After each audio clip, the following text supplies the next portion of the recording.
దక్షిణ కైలాసంగా ప్రఖ్యాతిగాంచిన శ్రీకాళహస్తికి శృంగేరి శారద పీఠాధిపతి అనంత శ్రీ జగద్గురు శంకరాచార్య భారతి తీర్థ మహాస్వామి వారి అనుగ్రహంతో తత్కరముల సంజాత అనంత శ్రీ విభూషిత జగద్గురు విధుశేఖర భారత మహాస్వామి వచ్చేశారు. వారికి శాసనసభ్యుడు బొజ్జల వెంకట సుధీర్ రెడ్డి దంపతులు పర్యవేక్షణలో ఘనంగా స్వాగతం ఏర్పాటు చేశారు. స్వామివారి రాక కోసం ఆలయ ఈవో బీకే వెంకటేశు సారథ్యంలో జల వినాయకుని ఆలయం వద్ద భారీ ఏర్పాట్లు చేశారు.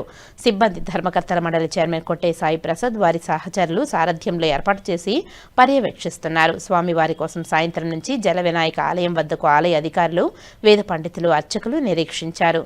స్వామి శ్రీశైలం నుంచి బయలుదేరి వచ్చారు. రాత్రి శివయ్య సన్నిధి మూసే వరకు రాకపోవడంతో బుధవారం ఉదయం నుంచి కార్యక్రమాలను ఏర్పాటు చేశారు.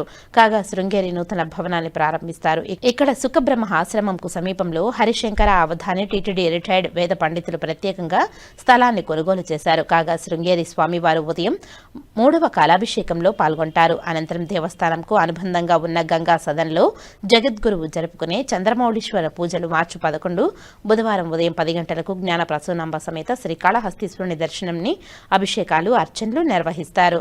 ఇక సాంప్రదాయబద్ధంగా స్వామివారికి మొదటి గేటు భిక్షాల గాలిగోపురంను స్వాగత సన్నాహాలు చేస్తున్నారు.